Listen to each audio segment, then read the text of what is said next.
Azad Samaj party के राष्ट्रीय अध्यक्ष और भीम आर्मी के चीफ भाई चंद्रशेखर आजाद की लोकप्रियता को देखते हुए लगातार उनके कुनबे में बढ़ोतरी हो रही है और लोग उनकी पार्टी को और उनके संगठन को ज्वाइन कर रहे हैं। अभी हाल ही में कई पार्टियों में रहे रामवीर सिंह गर्दम जी, उन्होंने आजाद समाज पार्टी ज्वाइन की है। हम जानकारी लेना चाहेंगे क्या सोच समझ के आपने पार्टी ज्वाइन की, क्या विचारधारा को लेकर पार्टी ज्वाइन की? देखिएगा, बाबा साहब डॉक्टर अम्बेडकर जी के बाद और मानवर काशीराम साहब के बाद अगर इस देश में कोई नेता जो पैदा हुआ है वो हमारे राष्ट्रीय अध्यक्ष चंद्रशेखर आज़ाद जी हैं, जो दलित, शोषित, पीड़ित और माइनॉरिटी के लोगों की आवाज़ उठा रहे हैं इस देश के अंदर। इससे प्रभावित होकर हम आज़ाद समाज पार्टी के साथ जुड़े हैं। लगातार क्या चंद्रशेखर भाई पर आरोप लग रहे हैं जो बसपा को ख़त्म करने की एक साजिश रच रहे हैं, इसे कितना इत्तेफाक रखते हैं? देखिए, ये गलत बात है।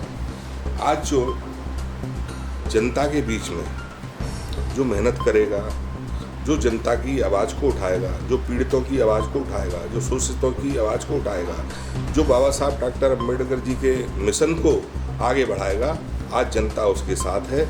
आज हाँ, मानता हूँ कि बहुजन समाज पार्टी ने 4 बार जो सत्ता चलाई वो सही चलाई, पर आज बहुजन समाज पार्टी की जो नेता हैं हमारी माननीय बहन जी, वो कहीं जनता के बीच में जाती नहीं है, ना ही वो दलित, पीड़ित, शोषित समाज के लोगों की आवाज़ उठाती हैं। इसीलिए आज जो बहुजन समाज है वो आज़ाद समाज पार्टी के साथ और हमारे माननीय राष्ट्रीय अध्यक्ष चंद्रशेखर आज़ाद जी के साथ जुड़ रहा है।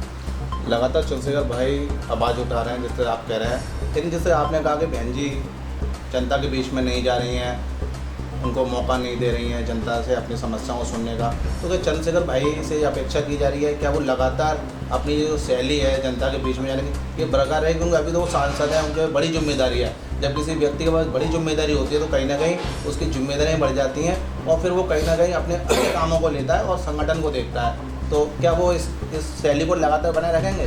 देखिएगा, हमारे राष्ट्रीय अध्यक्ष एक नौजवान है, उनके अंदर काम करने की क्षमता है और जो नौजवान होता है उसको काम करने की क्षमता होती है उसके अंदर। और आज इस उम्र पर जितनी मेहनत इस देश के अंदर किसी भी दल का नेता नहीं कर रहा जितना हमारे राष्ट्रीय अध्यक्ष चंद्रशेखर आज़ाद जी जो मेहनत कर रहे हैं।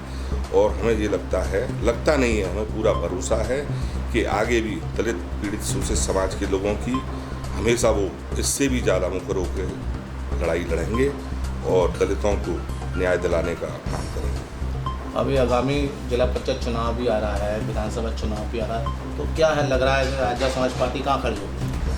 आज़ाद समाज पार्टी मैं जहाँ तक समझता हूँ, जिस तरीके से आज़ाद समाज पार्टी के साथ जो लोग जुड़ रहे हैं, जो जनता जुड़ रही है, उससे आने वाले समय में जिला पंचायत में एक बहुत अच्छा आज़ाद समाज पार्टी के पक्ष में रिजल्ट आएगा, ये मुझे पूरा भरोसा है। अभी मंडल स्तर पर बैठक हुई थी, उसमें कुछ हंगामा हुआ, सामने चीज़ें आई, बसपा जैसी चीज़ें आई कि धनाढ़ों को जगह दी जा रही है, पैसे वालों को जगह दी जा रही है और जो छोटा कार्यकर्ता है उसको दर्जा किया है। तो कितनी सच्चाई है जो क्या कहते हैं सोशल मीडिया में भी वायरल हो रही है वीडियो? देखिए, ऐसा है, जब कोई कारवा बढ़ता है, जिसकी ताकत बढ़ती है, तो लोग उससे जुड़ते हैं और उससे उम्मीद रखते हैं। और ऐसा नहीं है कि इसमें गरीब लोगों को नकारा जा रहा है, इसमें गरीब, मीडियम, जो लोग सक्षम हैं वो भी जुड़ रहे हैं। ऐसा नहीं है कि गरीबों की बात नहीं, भी सबसे बड़ी बात तो ये हमारी जो पार्टी जो बनी है चंद्रशेखर जी, वो गरीबों के लिए बनी है, गरीबों की आवाज़ उठाने के लिए बनी है। कुछ लोग थे जिन्होंने ये हंगामा किया, वो बहुजन समाज पार्टी के भेजे हुए लोग थे, क्योंकि उन्हें डर है कि हर ज़िले के अंदर आज़ाद समाज पार्टी की ताकत बढ़ रही है, तो इसलिए इसको बदनाम करने के लिए इस तरीके के आरोप लगाए जा रहे हैं। बहुजन समाज पार्टी देश में तीसरे नंबर की पार्टी आज भी है, बड़ी पार्टी है, तो क्या लग रहा है जो आजाद समाज पार्टी है तो बहुजन समाज पार्टी का विकल्प बन पाएगी? देखिए, पूरे विश्वास के साथ हम कह सकते हैं कि बहुजन समाज पार्टी 3 इलेक्शनों में आप 0 लेके आ रहे हैं, ठीक है ना। तो आज बहुजन समाज पार्टी की और आज़ाद समाज पार्टी की तुलना की जाए तो ये मान के चलना, आज हमारी पार्टी सबसे फर्स्ट पार्टी है, सबसे ज़्यादा हमें वोट मिल रहा है। राजस्थान में जो चुनाव हुआ विधानसभा का, उसमें भी बहुजन समाज पार्टी से ज़्यादा आज़ाद समाज पार्टी को वोट मिला। और आगे भी अभी हरिद्वार का जो मेयर जीता है वो आज़ाद समाज पार्टी से जीता है। हमारी जिला पंचायत में जो पिछली बार इलेक्शन हुए उसमें कई सीटों पे हमें जीत प्राप्त हुई। और आने वाले 2027 में पूरा भरोसा है, अगर हमारी सरकार नहीं बनी तो हमारे बगैर किसी की भी सरकार उत्तर प्रदेश में नहीं बनेगी। अगर सरकार बनती है आज़ाद समाज पार्टी की और मुख्यमंत्री अगर क्या कहते हैं चंद्रशेखर भाई होते हैं, तो जनता का किस तरह का भला होगा? देखिएगा, ये मुख्यमंत्री की जो कुर्सी है एक ऐसी कुर्सी है कि इससे हम, वो कहते नहीं है कि मास्टर चाबी होती है सत्ता के हाथ में, और मास्टर चाबी से हर तरीके का ताला खोला जा सकता है।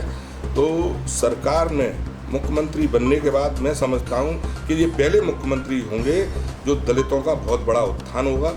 हमारे चंद्रशेखर जी आज़ाद जी चीफ मिनिस्टर बनने के बाद ये आपको अपने आप दिखाई देगा।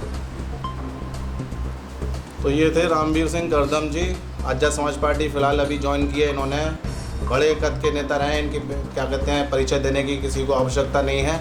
लेकिन फ़िलहाल जिस तरह से ये कह रहे हैं कि आज़ाद समाज पार्टी आने वाले समय में बहुजन समाज पार्टी का विकल्प बनेगी, अगर उत्तर प्रदेश में अगर आज़ाद समाज पार्टी की सरकार बनती है तो जो बहुजन है, जो छोटे तबके के लोग हैं, जो गरीब है, वंचित है, उनको न्याय मिलेगा, उनका उत्थान होगा। अब फिलहाल देखने वाली बात ये होगी कि आज़ाद समाज पार्टी आने वाले समय में बहुजन समाज पार्टी के जो तरह से जो कहा जाता था कि बहुजन समाज पार्टी गरीबों की, वंचितों की और बहुजनों की सरकार है, तो क्या आज़ाद समाज पार्टी उसका विकल्प बन पाएगी?